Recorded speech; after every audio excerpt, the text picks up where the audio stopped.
creator's world. Listen. We can talk about anything.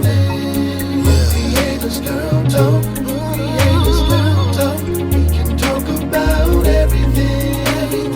The creator's girl talk. Let's talk about it. Girl talk. Everything pertaining to life and godliness. We can talk about everything pertaining to life and godliness. Creator's girl talk. Creator's girl talk. Let's talk to him. Creator's girl talk. Creator's girl talk. Creator's girl talk. Hey everybody! Hey! Welcome to another episode of Creators Girl Talk! Hey! Oh, I am so excited to be here today with my Creators Girls. Hey, we are on fire. Let me tell you why. Because we have coming up with Creators Word Apostolic Fellowship, none other than Zacardi Cortez. He's coming March the 29th of 2024 to our first Holy Convocation. All right? Yes. I'm excited about what God is doing with Creators Word Apostolic Fellowship, and we want you all to come out. Matter of fact, we got a little word from Zacardi Cortez. So this is Markeisha Coleman from the Creators Girl Talk Show. Hey! All right, so I'm here in Grand Rapids, Michigan, with none other than Zacardi Cortez. Oh, we just had an awesome service here, and we're looking forward to seeing Zacardi in March, hopefully the 29th or the 30th. So coming soon, you will see Zacardi. In Gary, Indiana, and I gotta be on the show. Boom, boom. Girl talk. Right. I want to talk. I got something to say right now. No, I'm just playing. We're back! Woo! We hope you enjoyed the snippet from Zacardi Cortez. We can't wait for Holy Convocation to come.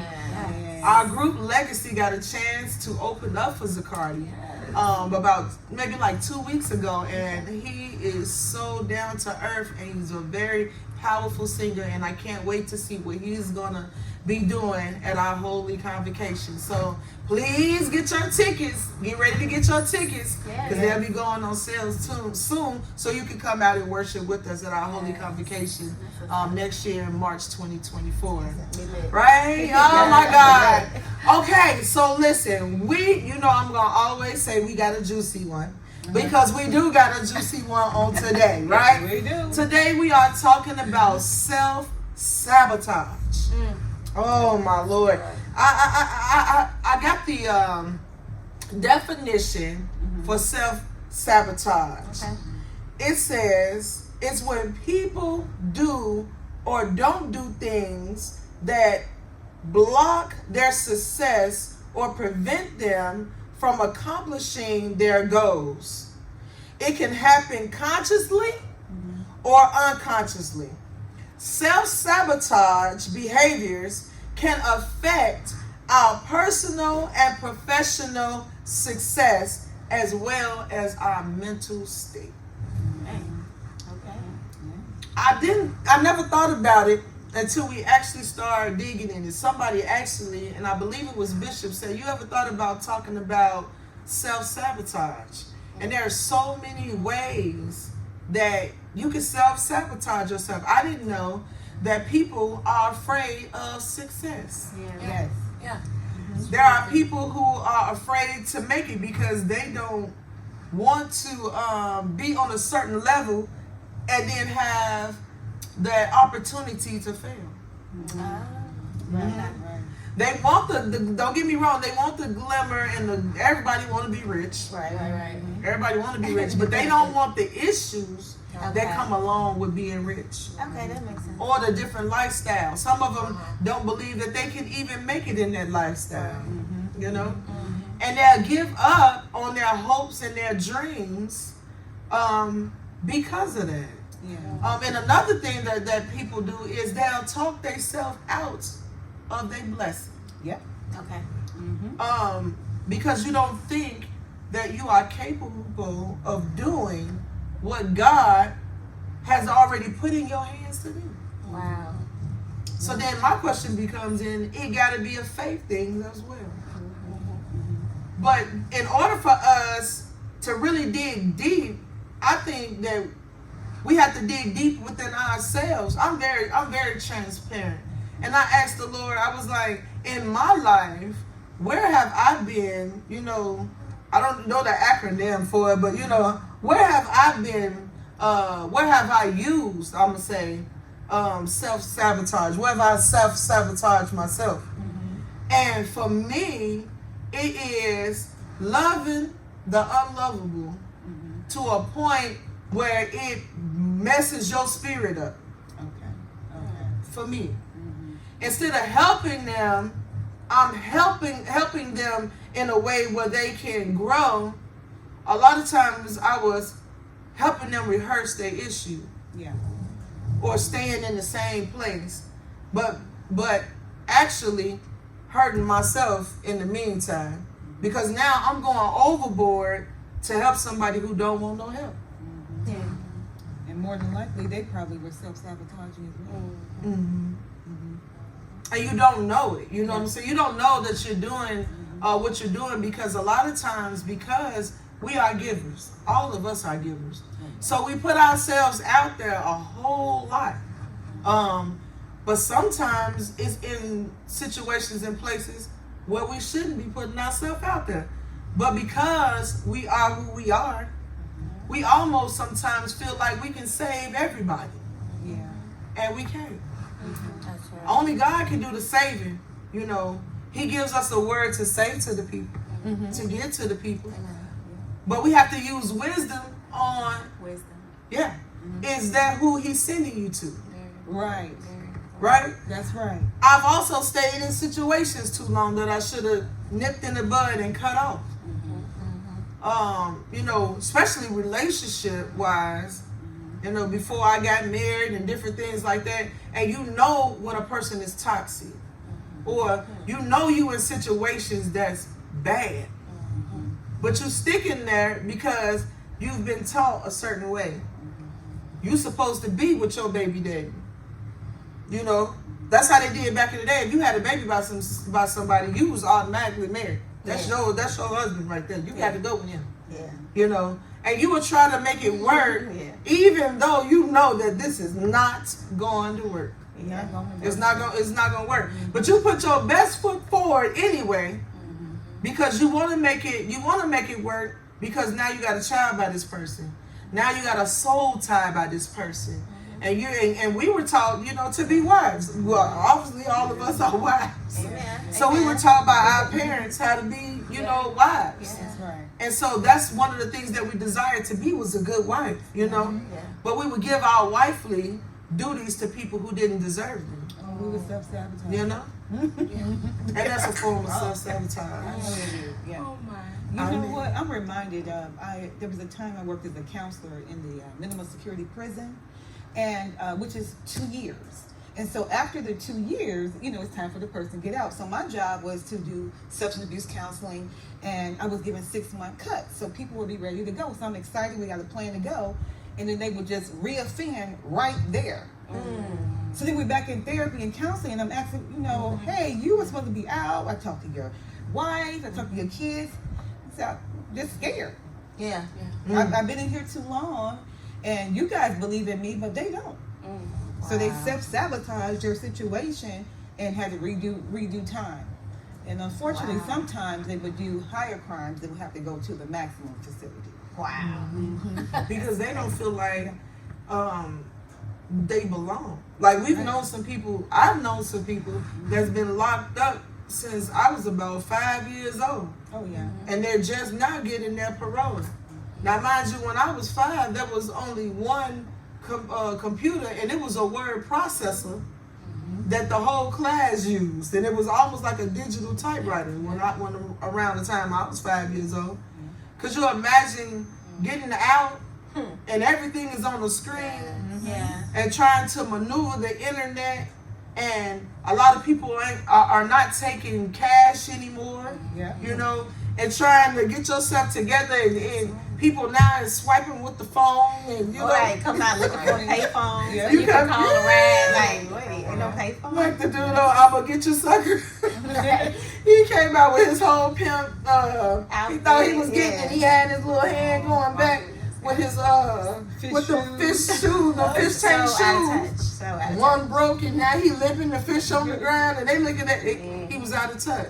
Yeah. You know, it takes a minute to get acclimated back to that thing, and especially if you are catapulted back into the same environment that pushed you in. Right. See, I'm sitting here observing and listening because I'm such a glass half full person, like since I've been born. So I don't.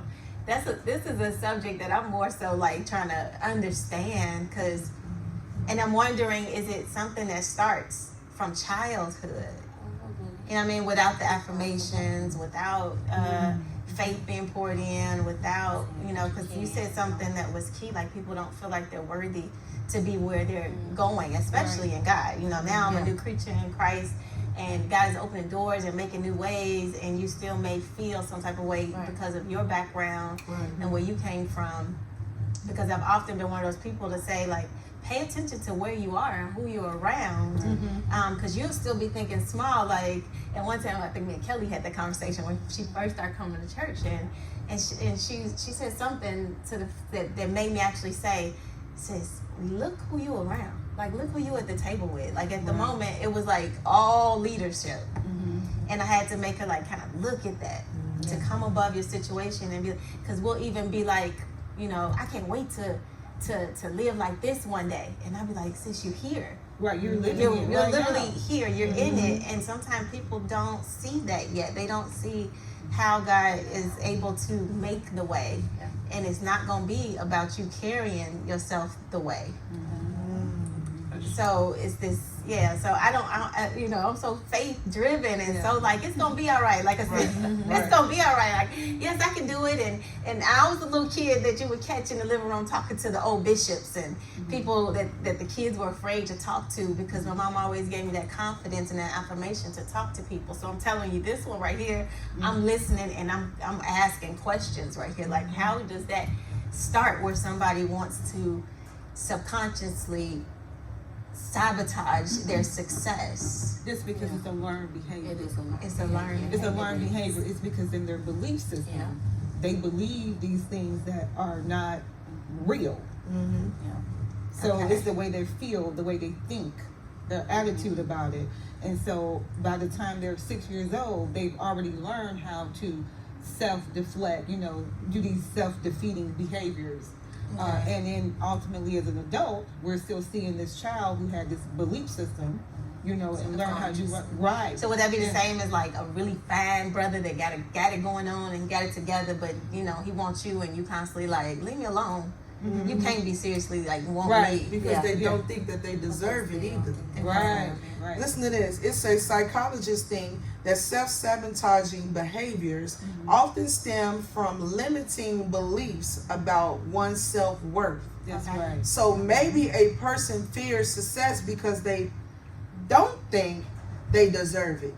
Or maybe someone doesn't believe that they'll ever succeed in their goals, so they act in a way that predetermines failure. So the thing I fear the most has come upon me. You see that? Afraid of failure. Or, like you said, it could go back to the childhood. Some people have had this put into their mind, something that you always say about building up the man and not tearing them down. So if they've been torn down since childhood, then that's a form of trauma, and you're not going to be nothing. You can't do this. You'll never amount to nothing. You just like your daddy. Things like that will result into that as well. Because that's something I used to think about with they like to call it generational curses, but how you would see two different type of men. One who didn't have a father and says, I'm going to be an awesome dad to my kids. And then there's the other one that didn't have a father that turns out just like the father.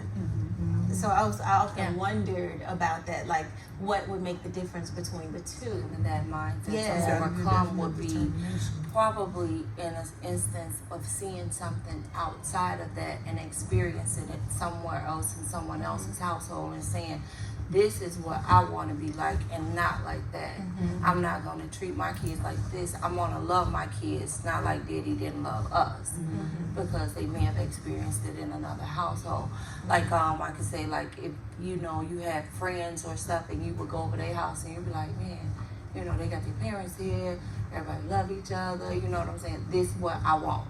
Okay, Type so of maybe thing. And that would make identity, you finding. overcome and be opposite to what you experienced. Okay.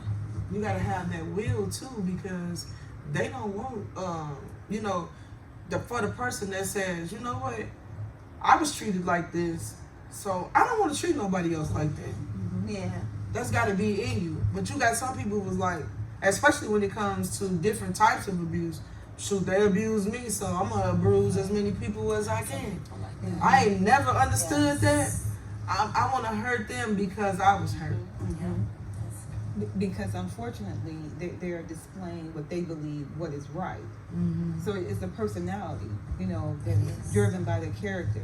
So the person who, you know, who didn't have the love, right, but then they saw it or experienced it, they simply have to adopt it differently in their belief system in order to display it differently. And that's gonna take some courage, right? That's gonna take some courage also, because I know quite a few people that I've looked at that way, and they're afraid to come to the table and be uncomfortable, right, at the table, because yes, there have been tables I've sat at, and yes, all the thoughts flew, all the thoughts flooded in, you know, like, you know, can you keep up with the conversation, and do you know what they're talking about, and you know, what if I say something wrong, and just all of these doubts that come in and flood, and you have to push through those.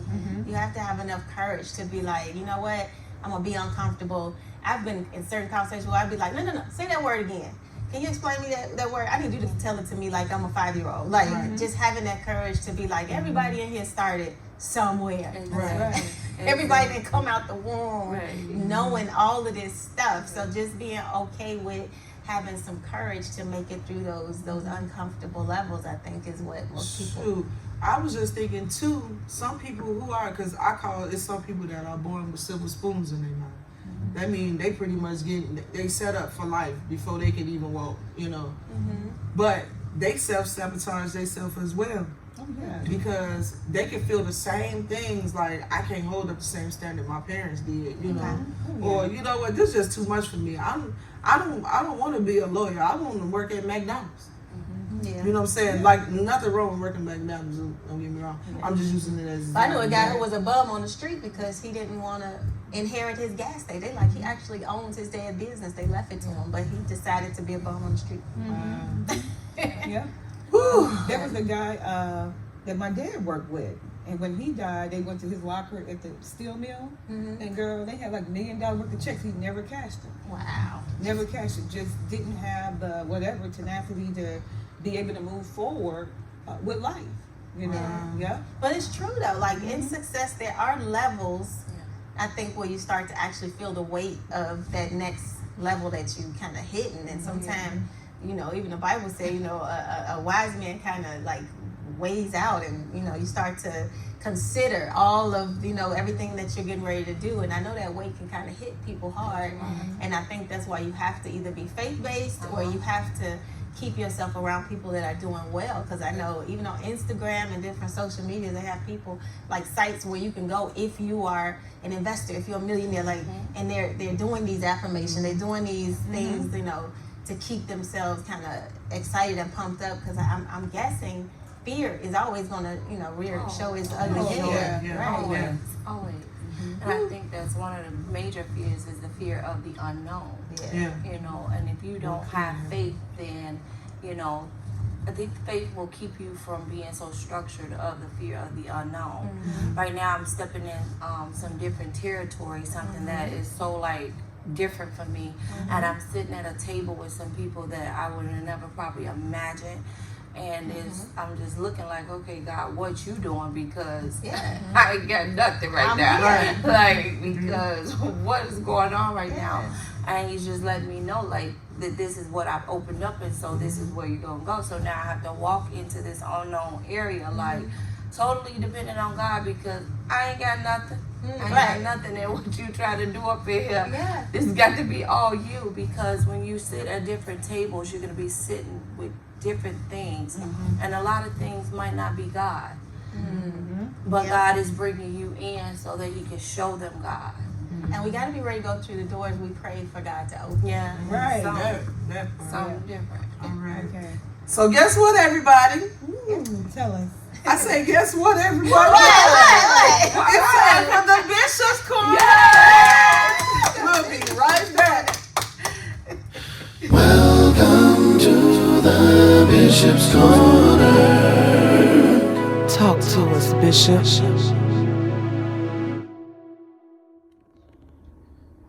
This is the Bishop's Corner of the Creator's Girl Talk Show, and I am your humble servant, Dwayne, the Creator's Boy Coleman.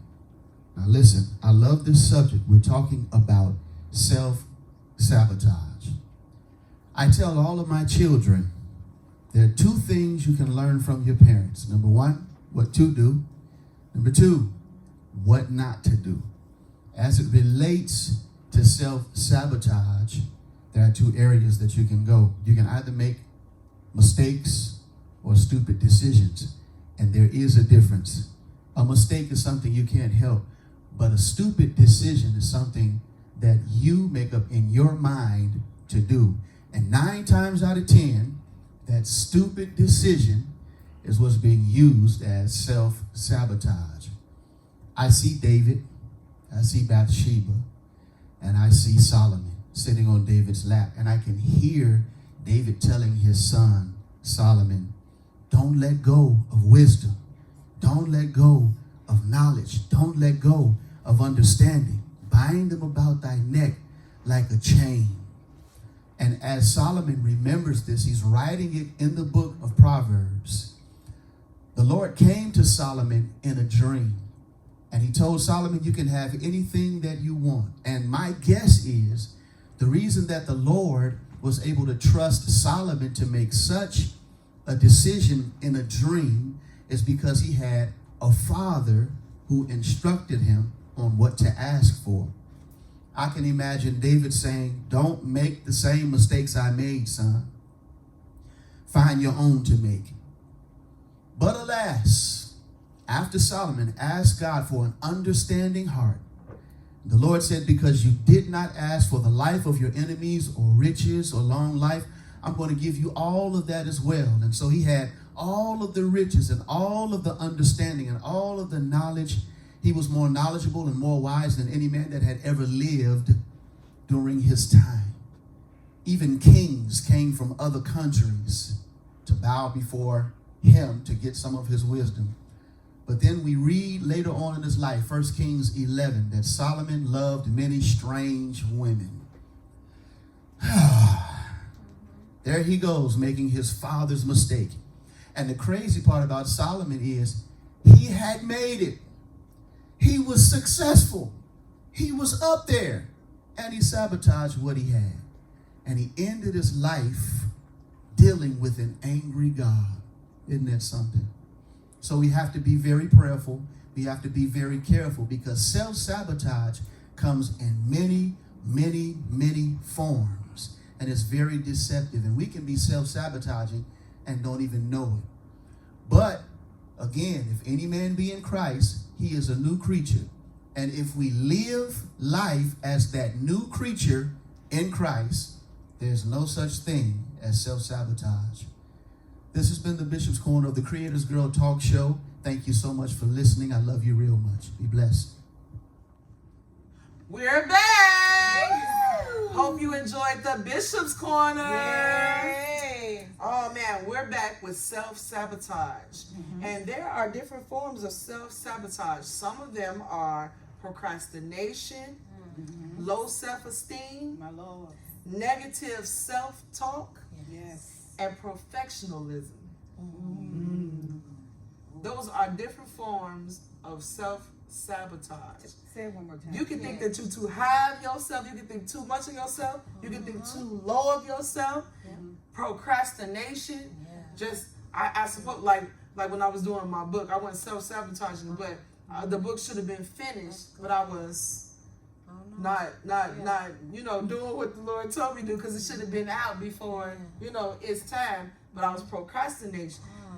Because that may be a little bit of self-sabotage. That might be a little bit. Y'all. Yeah. We gotta get on this book. We supposed to be writing now. together. It's bringing to my attention now. I have these 7 titles of the books, and I know the outlines very well and what's supposed to be on them.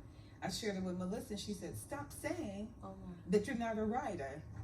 So maybe I was self-sabotaging. I can Okay, all right. Amen. Right. But low self-esteem books that should have been.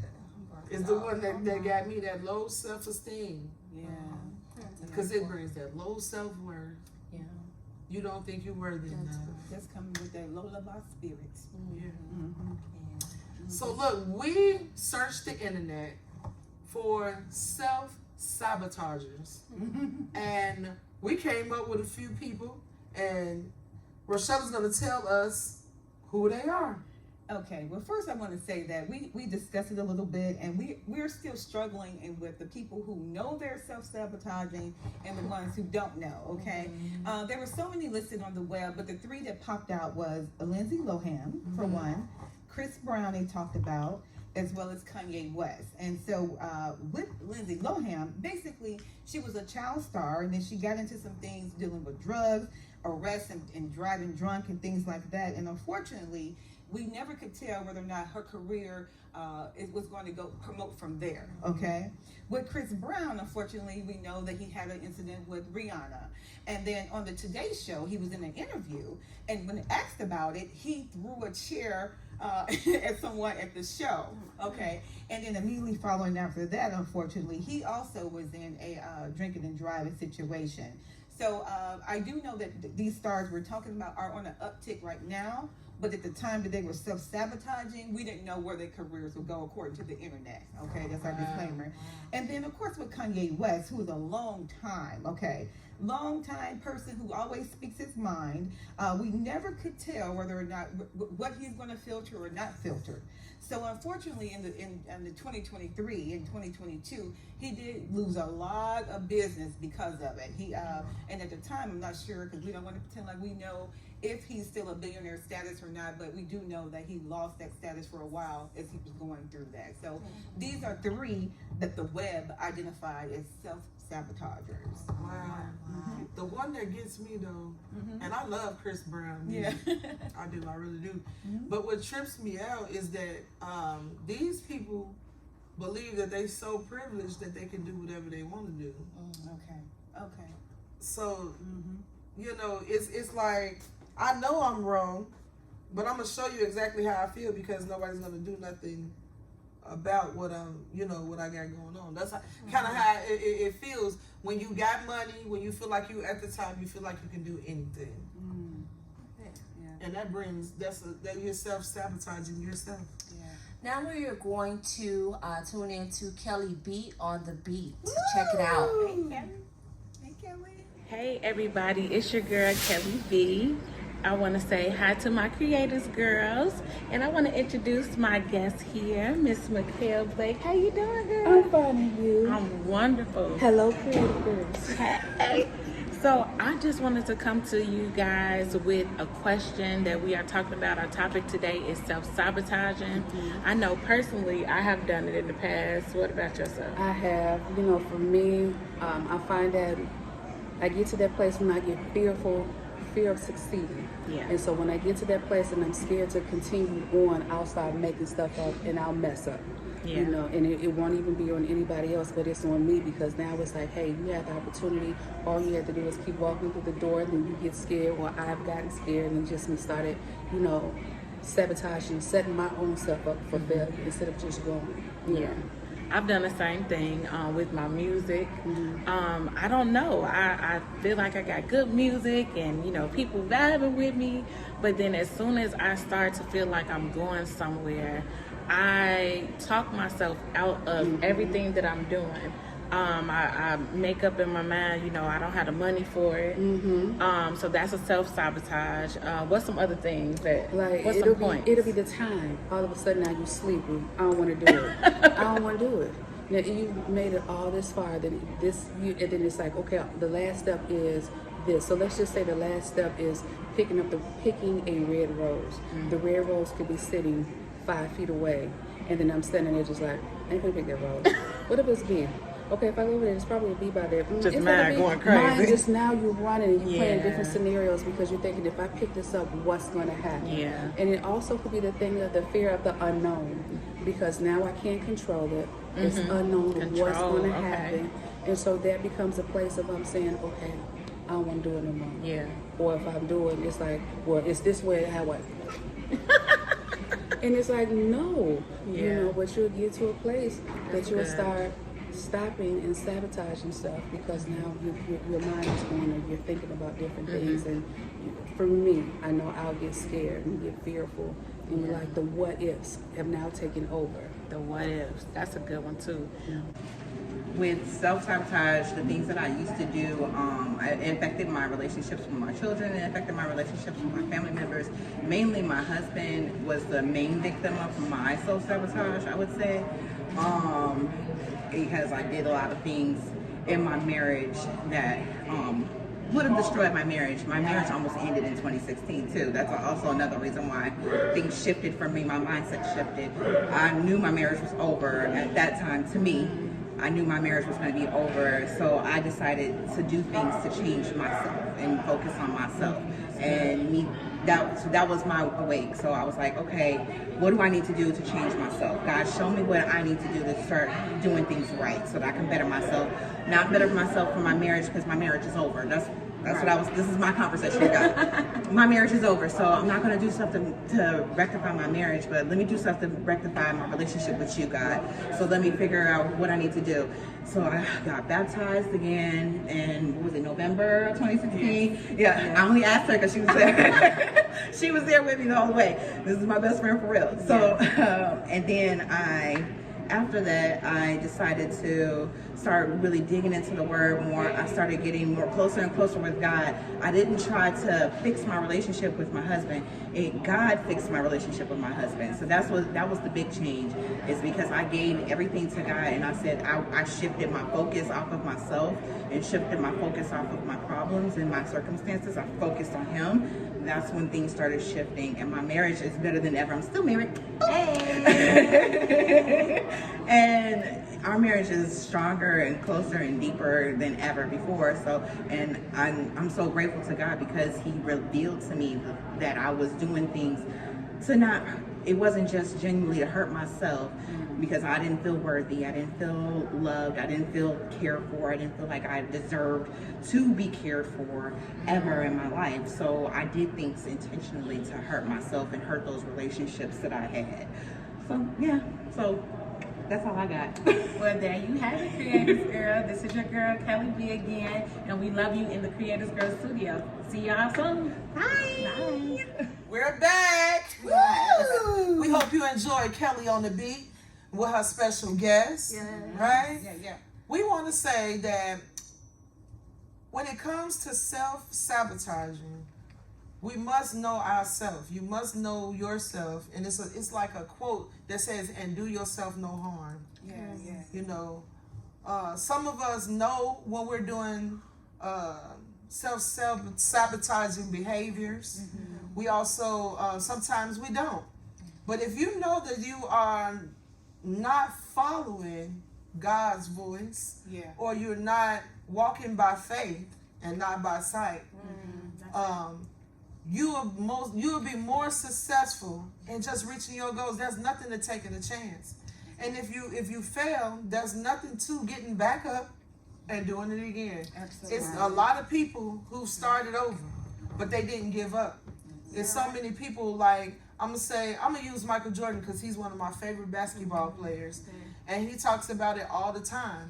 He said he didn't make the team at first, you know, when he was, it might have been middle school or high school, he didn't make that team, but he didn't give up. He started going to the court and shooting 200 free throws every day because he was determined Determined. that he was going to be in the NBA. Yeah. And so you have to keep going. I even heard a few others say the same thing. It's a lot of people out there that wouldn't have made it had they not put their best foot forward. And you're not going to always feel like it. You're not going to always feel like you even deserve it. Sometimes you're going to think that all the odds are against you. But even if they are, God says that I'm more than the world against you. That's right. Huh? Hallelujah. So I believe right now, if anybody is sitting down on their gifts, is sitting down on whatever God told you to build, if you're not working to your best ability, then now is the time to start. Do not skip out on your full potential. Listen, if he gave you a business, at least try it. Before you out of here, at least try. Not to be to fail, but to try. That's Right? And be encouraged. Be encouraged. Just Be encouraged. Because we just said that's why we're struggling with this topic. Because when you are faith driven and faith based, you kind of always believe in that all things are working out for the good of those that love God and are called according to His purposes. So I'm really struggling with this, but I also want to empathize with those that are in that place where they're sabotaging their own success and believe that the Creator's Girls, we got your back. We believe that you can do all things through Christ who strengthens you. And we're going to keep our eyes, we're going to keep our eyes on the hills from which cometh our help. Because all of our help is coming from God. Through the fear, we're going to keep pressing. In the uncomfortability, we're going to keep pressing on. I thank God that faith ain't about feelings. That we can keep going and find you a circle of people. Find some people that will bag you up and push you out of, as my pastor always does, pull up your big draw. Come out of those pity parties and get up and press and try it again. Come on, because you can do it. You're more than a conqueror. More than a conqueror. And we're thankful right now for it. We're thankful that you're going to be able to push beyond those boundaries. Hallelujah. And trusting God to do it. Yes. Oh God, we thank you for this is helping me. Because I know a whole lot of things that I just sat down on because I didn't feel like the finances was there. But he didn't say let the finances be there. He said do it. He said do it. That's what he said. Go even on the show. So even on this show, we bind up self-sabotage. In the name of Jesus. Hallelujah. Somebody does want to read your book. Somebody is concerned about you. Somebody does need to hear your voice. That's what's coming around my man at this point. Those things that talk you out of your success. And we're going to silence the voice of the enemy in this season. And we declare and decree that even Creator's Girl Talk, we won't be sabotaged. We're going to go to the nation. Come on. I gotta call you change platform. Hallelujah. We about to run. Something that Dr. Miles Monroe said, and he said that there's so much potential that's in the grave. Don't let the potential go into the grave. We are put here for purpose, and all the purpose that God put in us, let's birth it out. And I know that if God put it in us, then He is destined to make it come forth. Yes. So we want you all to follow us on YouTube, on Instagram, and on Facebook, and be looking for each episode every month. We're going to be here, right? So favor is deceitful and beauty is vain, but a woman that feareth the Lord, she shall be praised. This has been another episode of Creators Girl Talk. Listen. We can talk about anything.